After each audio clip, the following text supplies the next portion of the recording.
যারা ওয়ারিশ বা পৈতৃক সম্পদ কিনতে চাচ্ছেন তাদের জন্য একটি অ্যালার্মিং বা তাদের জন্য গুরুত্বপূর্ণ 3টি তথ্য নিয়ে এসেছি।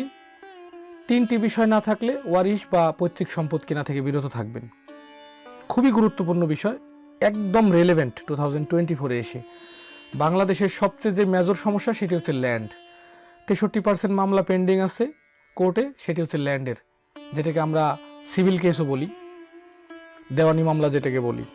এবং বেশিরভাগ মামলাই অচল, এগুলো প্রয়োজন নেই, তবু হয়েছে শুধুমাত্র অস্তিত্বের লড়াই, লাইফ অফ এক্সিস্টেন্স, ক্ষমতার দ্বন্দ্ব, পারিবারিক দ্বন্দ্ব, সামাজিক দ্বন্দ্ব, অর্থনৈতিক দ্বন্দ্ব, এই বিষয়ে।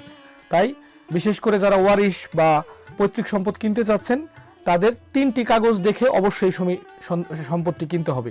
সেটা যদি আপনি আপনার ফার্স্ট ব্লাড থেকে কিনেন, সেকেন্ড ব্লাড থেকে কিনেন বা আপনার রিলেটিভের কাছ থেকে কিনেন, তবুও দেখতে হবে আপনাকে। যদি দেখেন আপনি নিরাপদ থাকতে পারবেন, না দেখলে কিছুই করার নেই, আপনি দেখলে ভালো থাকবেন। 1 নম্বরেই আপনি যে ওয়ারিশের সম্পদ কিনতে যাচ্ছেন সেটার একটা ওয়ারিশ সনদ লাগবে। যদি আপনি আপনার মায়ের পেটের ভাইয়ের কাছ থেকেও কিনেন, বোনের কাছ থেকেও কিনেন, তবুও ওয়ারিশ সনদ মাস্ট। কারণ এই সম্পদের মালিক যে ভদ্রলোক বিক্রি করতে চান উনি কিভাবে হলেন, অবশ্যই তার আগে যে গত হয়েছেন তার কাছ থেকে পেয়েছেন, ওয়ারিশ সনদ মাস্ট। 2 নম্বরে লাগবে হচ্ছে পারিবারিক বন্টন দলিল অথবা বন্টননামা।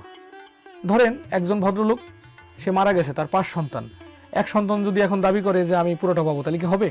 পারিবারিক একটা বন্টন দলিল লাগবে বা বন্টন লাগবে, ভাগ, যেটাকে আমাদের গ্রামের ভাষায় বলে পারিবারিকভাবে যে সীমানা নির্ধারণ, জমি ভাগ করা, ভাগের একটা প্রমাণপত্র লাগবে, সামাজিকভাবে হোক পেপারসে হোক। সবচেয়ে গুরুত্বপূর্ণ এবং শেষ নাম্বার হচ্ছে খারিজ, মিউটেশন। গ্রামে একটা রেওয়াজ আছে, পৈতৃক সম্পদ কিনলে খারিজ করতে হয় না, কথা সত্য এটা। তবে বর্তমান সময়ে যারা ল্যান্ড এক্সপার্ট আছেন বা সার্ভে ল্যান্ড যারা এই সেক্টরে আছেন, তারা মনে করেন, লয়ার যারা আছেন, খারিজ প্রত্যেকটা জমির থাকা এখন অত্যন্ত গুরুত্বপূর্ণ।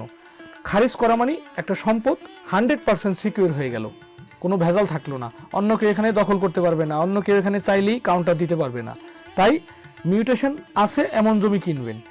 ধরেন যিনি বিক্রি করবেন উনি মিউটেশন করতে চাচ্ছেন না, আপনার যদি সেই সম্পদ কেনার প্রয়োজন হয়, দরকার হলে মিউটেশনের টাকা আপনি প্রোভাইড করে নেওয়ার চেষ্টা করবেন। 10,000 টাকা যদি আপনি এখানে বিনিয়োগ করেন, 10 লক্ষ টাকা সেভ হওয়ার সম্ভাবনা আছে। তাই খারিজ ছাড়া কোনো সম্পদ কিনবেন না, যে যেখানে কিনেন, ওয়ারিশ কিনেন, পৈতৃক সম্পদ কিনেন বা কেনা সম্পদ কিনেন, খারিজ মাস্ট। তাতে 100% অ্যাকুরেসি আসবে আপনার সম্পদে। তাই ওয়ারিশের সম্পদ কেনার আগে 3টি বিষয় গুরুত্বপূর্ণ, আবারও বলছি, ওয়ারিশ সনদ মাস্ট, পারিবারিক বন্টন বা পারিবারিক ভাগ বাটোয়ারা দলিল এবং খারিজ। 3 বিষয় যা ঠিক আছে অবশ্যই আপনি কিনবেন। আর আমি এটা আপনাকে পালন করতে বলছি, not mean that, as you wish, you should be do or not. This is particular news and in this moment this is very clear to all peoples. Land is very precious value in this moment, so that's why all people should apply it or not. That's it. Thank you so much everyone.